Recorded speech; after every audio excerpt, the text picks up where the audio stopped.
नमस्कार दोस्तों, मेरा नाम है कृष्णा मिश्रा। आप सभी का जीएस कर्मयोगी पे भरपूर स्वागत है। आज हम बात करेंगे पश्चिम बंगाल में चुनाव की असलियत। सच्चाई क्या है? पश्चिम बंगाल में जो चुनाव हो रहा है उसकी सच्चाई क्या है? क्यों इतना हिंसा झड़पें हो रही हैं? कौन सी पार्टी पार्टी कौन से कार्यकर्ता क्या कर रहे हैं? किस पार्टी का क्या एजेंडा है? किस एजेंडे पे चुनाव लड़ा जा रहा है? क्या है वहां पे मतदान का प्रतिशत? वहां पे क्या आरोप एक दूसरे पे लगाए गए हैं? और उसके बाद पूरी जब समरी निष्कर्ष क्या निकलता है उसकी को है, हम पूरा समझेंगे इस वीडियो में। उसको समझ लोगों को चैनल सब्सक्राइब करना होगा, बेल आइकन को दबा। पूरे ऐसे वीडियो जो आ रहे हैं फ्री में मुफ्त और जियो पॉलिटिक्स के वीडियो पूरा मिलते रहेंगे और आप सभी लोग आनंद उठाते रहिए। लेकिन चैनल को सब्सक्राइब करिए और बेल आइकन दबाना ना भूलें। आइए हम सीधा अपने टॉपिक पे आते हैं। पश्चिम बंगाल में विधानसभा चुनाव 2026 हो रहा है। विधानसभा चुनाव 2026 हुआ क्यों रहा? पूरे भारत का सबसे अगर हॉट स्पॉट क्षेत्र रहा है किसी चुनाव क्षेत्र का। अगर एक पर्टिकुलर क्षेत्र किसी विशेष राज्य को उठाया जाए तो हॉट स्पॉट, चुनावी हॉट स्पॉट कौन सा राज्य बनता है? ऐसा वजह है कि पश्चिम बंगाल के चुनाव पर गड़ी होती है, ये हम जानना चाहेंगे और आप सभी लोगों को बताएंगे। ठीक है, क्यों सबकी नजरें पश्चिम बंगाल के चुनाव पे टिकी होती है और क्यों वहां की पार्टी जो सत्ता में है, टीएमसी तृणमूल कांग्रेस ममता बनर्जी वाली पार्टी जो सत्ता में है, क्या ऐसी वजह है जो वो वहां से सत्ता से हटना नहीं चाहती? इसके पीछे क्या सच्चाई है पूरा हम जानेंगे। किसी पक्ष का पक्ष नहीं लेंगे, एकदम निष्पक्ष बात होगी। हम ना किसी पार्टी के एजेंट हैं, ना हम किसी पार्टी के लिए कार्य कर रहे हैं। हमें निष्पक्ष बात करनी है, हमें अपने क्षेत्र को समझना है, हमें पूरी कहानी को, पूरी स्टोरी को, पूरी सच्चाई को, एक समरी को हमें सच्चाई के रूप में देखना है और समझना है। तो हम समझेंगे कि वहां का चुनाव जो हो रहा है क्यों इतना हॉट स्पॉट क्षेत्र बन गया। क्योंकि एक तो वहां की सीमा, जो भौगोलिक सीमा जो है वो इंटरनेशनल सीमा लगती है और वहां पे कई पोर्ट है, जैसे हल्दिया पोर्ट है। ठीक है, इतना बड़ा पोर्ट है जो इंटरनेशनल पोर्ट का सबसे आवागमन का सबसे बेहतरीन मार्ग है। आप देखे होंगे प्राचीन काल से ही पश्चिम बंगाल बहुत संपन्न राज्य रहा है भाई। वहां की अर्थव्यवस्था बहुत अच्छी रही है हमेशा।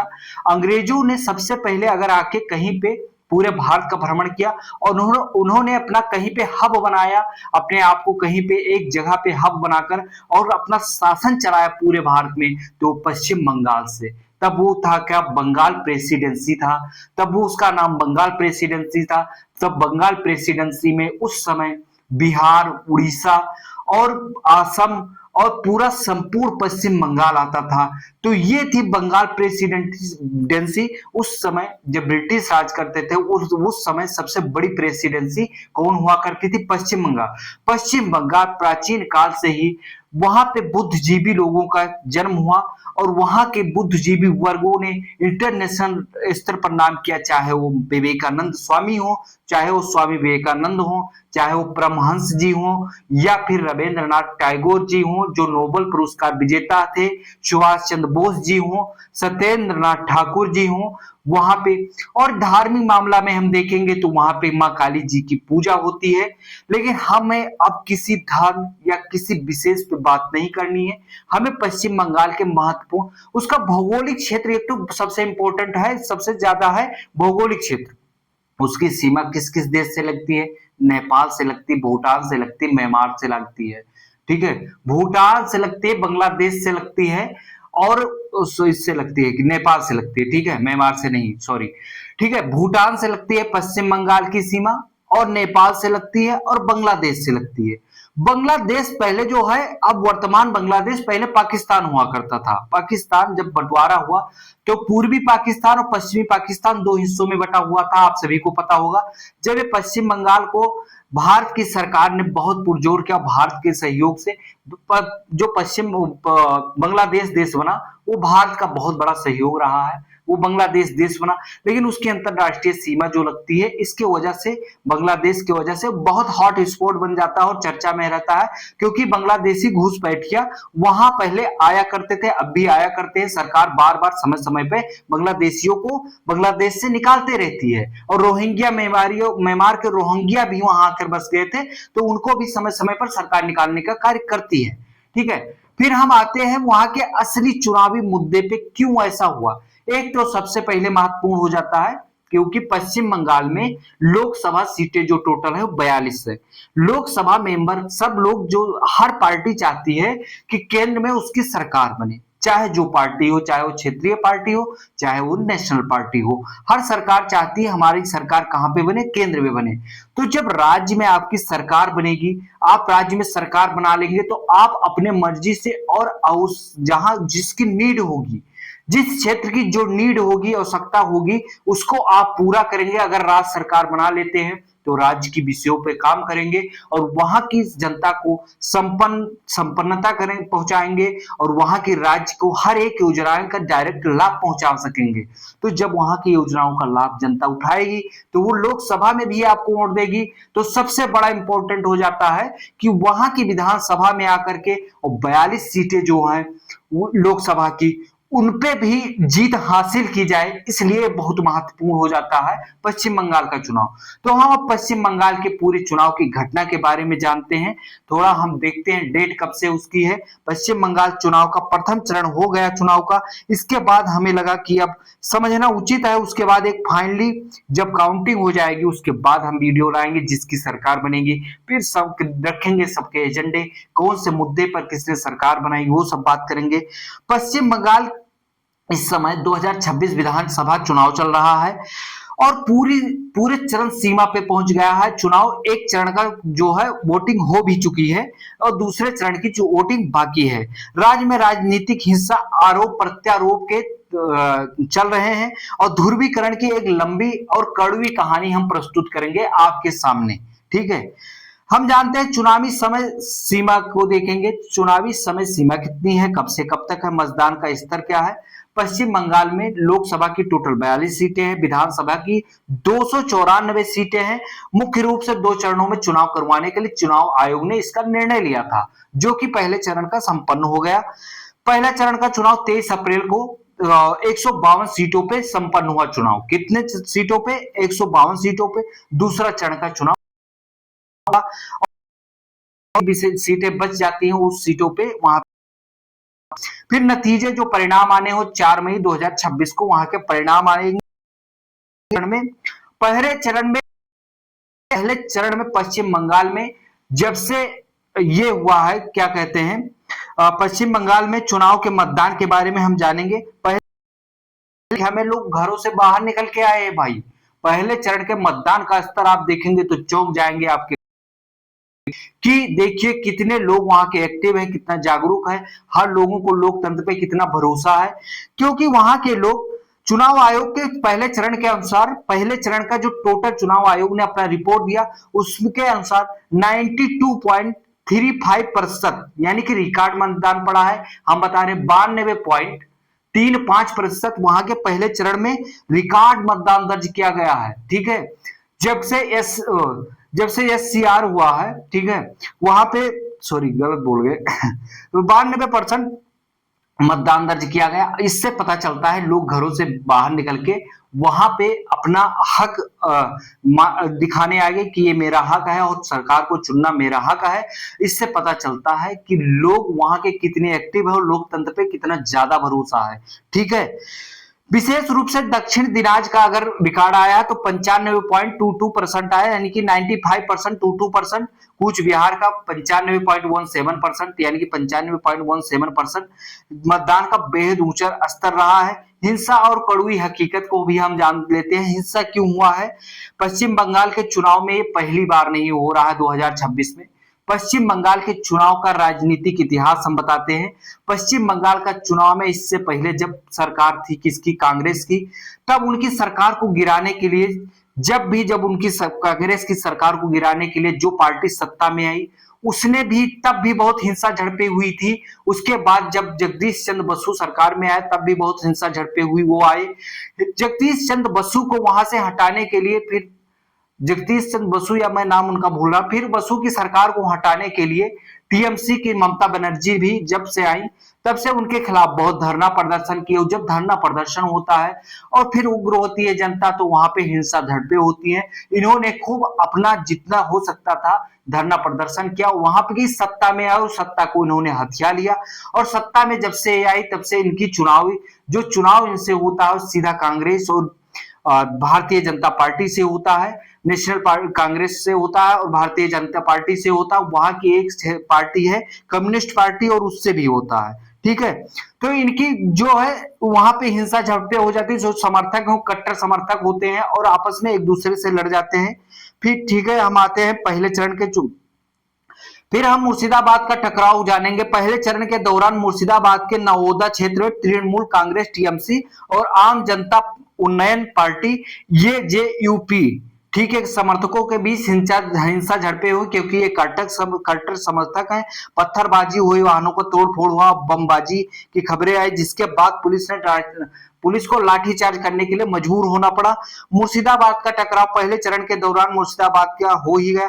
फिर नंदीग्राम में इसलिए टकराव होता है क्योंकि सबसे बेहतरीन राजनीतिक हॉट स्पॉट पार्टी वो क्षेत्र बन जाता है, विधानसभा क्षेत्र बन जाता है, क्योंकि वहीं से ममता बनर्जी भी चुनाव लड़ती हैं और उनकी पार्टी से भगोड़े नेता यानी कि उनकी पार्टी को छोड़ के आए हुए बीजेपी में शुभेंदु अधिकारी वर्तमान में भाजपा में है।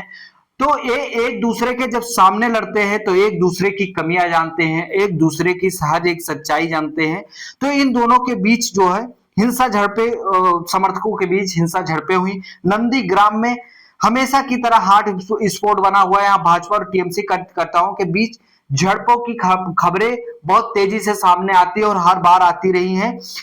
इन पे आरोप क्या लगाया गया है? शुभेंदु अधिकारी ने आरोप लगाया है कि बाहरी गुंडों का इस्तेमाल और मतदाताओं को डराने के लिए यह सब किया जा रहा है। ये किसने आरोप लगाया है?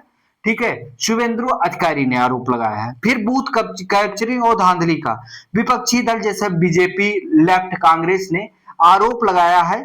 बाहुबलियों ने मतदाताओं को रोका, जबकि टीएमसी का कहना है कि केंद्रीय सेंट्रल फोर्स, जबकि टीएमसी यानी कि ममता बनर्जी पार्टी का कहना है कि भाजपा के एजेंट के रूप में सेंट्रल पुलिस फोर्स काम कर रहे हैं, यानी कि सेंट्रल पर काम कर रहे हैं। प्रमुख मुद्दे क्या है, किस आधार पर मांगा जा रहा है वोट?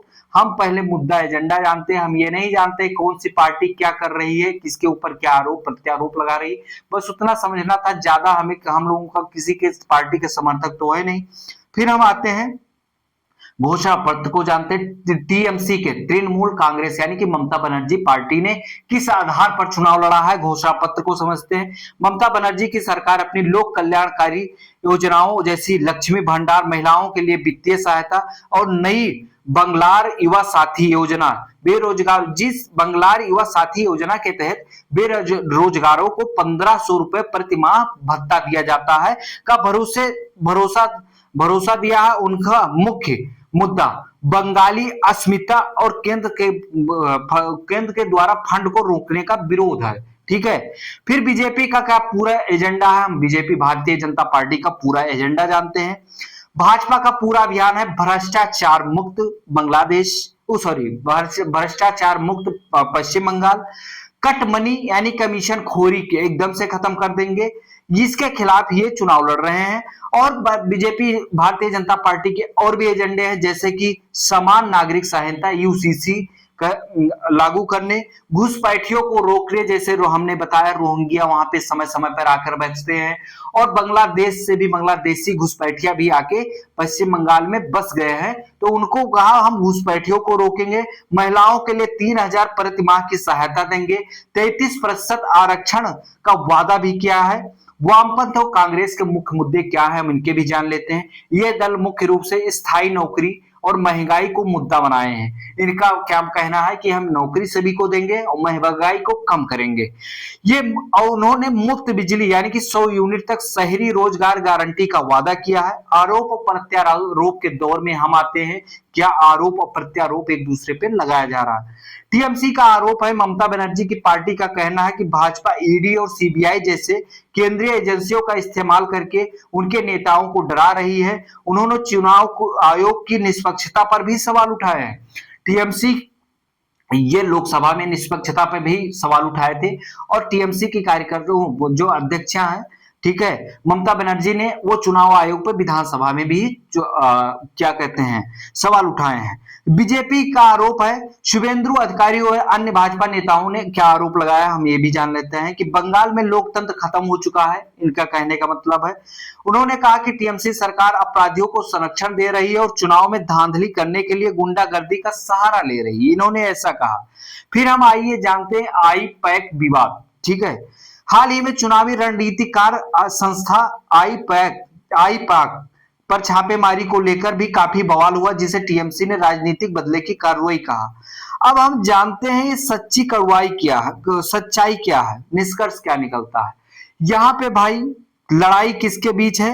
ये बंगाल का चुनाव केवल नीतियों की लड़ाई नहीं बल्कि वर्चस्व शक्ति की लड़ाई है। अब सच्चाई तो यह है क्योंकि यहाँ पे वर्चस्व की लड़ाई आ गई है, सभी लोगों को अपनी पार्टी का वहां पर वर्चस्व कायम करना है, चाहे वो टीएमसी हो, चाहे वो बीजेपी हो, चाहे वो कांग्रेस हो, चाहे वो लेफ्ट हो, सभी लोग अपना वहां पे वर्चस्व कायम करना चाहते हैं। लेकिन जिस तरीके से वहां के कार्यकर्ता, आप लोग अगर वीडियो देख रहे हैं वहां के कार्यकर्ता हैं, क्या किसी राजनीतिक पार्टी के लिए आपका इतना कट्टर होना सही है? लोकतंत्र में आप हैं, लोकतांत्रिक देश में हैं, आप लोगों जनता तय करती है सरकार किसकी बनेगी। वहां पे जिस तरीके से माहौल बन गया है, जिस तरीके से हॉट स्पॉट बना है, आए दिन इतनी हिंसा झड़पें हो रही हैं, क्या ये कहां तक उचित है? भाई यार, आप लोग अभी चुनाव हुआ नहीं, पहले से हिंसा झड़पें कर रहे हैं, बूथ कैप्चरिंग का आरोप लग रहा है, जैसे कोई भी पार्टी कर रही है, हम किसी पार्टी के एक पार्टी का आरोप, लेकिन जो भी कर रहे हैं ये कितना गलत है। आप 21वीं सदी में देख रहे हैं, भारत इतना बेहतरीन लोकतांत्रिक देश है जहां पे सरकार चुनने का जनता का अधिकार है, आपका अधिकार है। तो आप लोग जब सरकार आप लोगों को चुनना है तो आपस में अपने भाइयों और बहनों से लड़ाई क्यों करना भाई? क्यों करना लड़ाई कि सिर्फ राजनीति के मुद्दे पे आकर के, और राजनीति के लिए एक दूसरे पे क्यों ऐसा करना? अगर रहा तो 21वीं सदी में इतनी साक्षरता, इतने पढ़े लिखे लोग होते, लोक पर्व में आप होते हुए, लोक पर्व में शामिल होते हुए, लोकतांत्रिक देश में जीते हुए, इस जीवन के लिए आपने क्या किया? कुछ नहीं किया। आपकी बुद्धि, आपकी पढ़ाई लिखाई सब निरर्थक हो गई, बेकार हो गई। किसी के समर्थक हो, बिल्कुल समर्थन करना आपकी एक आइडियोलॉजी है, एक विचारधारा है। सबकी अपनी एक विचारधारा होती है, एक आइडियोलॉजी होती है, सबका अपना एक पसंद होता है, पार्टिकुलर सबकी अपनी एक पसंद है, सबकी एक पसंद होती है, और सभी अपनी एक विचारधारा को लेकर के जिस व्यक्ति की विचारधारा का जो पार्टी मुद्दा उठाती है वो उसका समर्थक हो जाता है। बिल्कुल आप समर्थक हो जाइए, समर्थन करिए, चाहे जिस पार्टी का समर्थन करिए, चाहे जिस विचारधारा, चाहे जिस आइडियोलॉजी से आप आते हो, चाहे जिस पार्टी की विचारधारा के आप व्यक्ति हो, लेकिन आपस में ये सब करने की क्या जरूरत है? क्योंकि अब एक दूसरे का जीवन बहुत महत्वपूर्ण है, एक दूसरे का सहयोग करिए और लोक पर्व में बढ़ चढ़ के भाग लीजिए। जिस तरीके से लोग बढ़ चढ़ के भाग ले रहे हैं लोकतंत्र में, ऐसे भाग लीजिए। हिंसा झड़पें करने की क्या जरूरत है? 4 तारीख को परिणाम आ जाएगा, शाम तक सरकार तय हो जाएगी, किसकी सरकार आप लोग बना रहे हैं।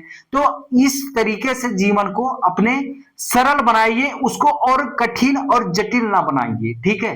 लोकतांत्रिक देश में है, ना कि किसी तानाशाह में आप देश में है। तो तानाशाही वाला काम मत करिए। इसमें जाने किसकी जाती है? जो गरीब होते हैं बेचारे, वही तबके मारे जाते हैं, क्योंकि उनकी जान की कोई वैल्यू नहीं होती है। कोई उनकी भी समझना चाहिए, क्योंकि हिंसा झड़प में वही कट्टर समर्थक बन के बैठ जाते। कट्टर समर्थक मत बनिए, सबकी अपनी विचारधारा है, और विचारधारा को इतनी फ्लेक्सिबिलिटी रखिए कि सामने वाला अगर कुछ कह रहा है तो सुनने की क्षमता रखें, अगर आप कुछ कह रहे हैं तो वो भी सुनने की क्षमता रखें। सबके आइडियोलॉजी का बहुत सम्मान करना चाहिए, विचारधारा का सम्मान करना चाहिए, ना कि एक दूसरे से लड़ाई करना चाहिए। पश्चिम बंगाल का भौगोलिक क्षेत्र जो है वो बहुत बेहतरीन है, ऐतिहासिक पृष्ठभूमि हल्का सा बताए ही। तो पश्चिम बंगाल पे इसीलिए, और लोकसभा की सीटें जो है 42 है, इसीलिए वहां पे सब लोग सरकार बनाने के लिए उत्सुक रहते हैं। फिर जैसे वहां की सरकार जिसकी बनती है 4 मई को, हम तुरंत 4 मई को एक वीडियोस बनाते हैं और आप सभी लोगों के सामने प्रस्तुत करेंगे, और सच्चाई क्या हुई, कैसे कहा मतदान पड़ा, क्या हुआ, वो पूरी विचारधारा को, किसके एजेंडे को वहां की जनता ने लाइक किया, किसके एजेंडे को डिसलाइक किया, और सब कुछ बात करेंगे। जब फाइनली अब जब इसकी वो काउंटिंग हो जाएगी, सरकार बन जाएगी, तब बात करेंगे। तब तक के लिए आप सभी लोग को नया नया वीडियो मिलता रहेगा। सब हर एक जियो पॉलिटिक्स के हर एक मुद्दे पे नया नया वीडियो मिलता रहेगा। लेकिन सारे वीडियोस को देखने के लिए पहले तो चैनल को सब्सक्राइब करना होगा, और कम से कम 5 लोगों को शेयर करना होगा, बेल आइकन को दबाना होगा, और आप सभी को ऐसे बेहतरीन वीडियो मिलते रहेंगे। अब हम चलते हैं, फिर मिलेंगे। जय हिंद, धन्यवाद।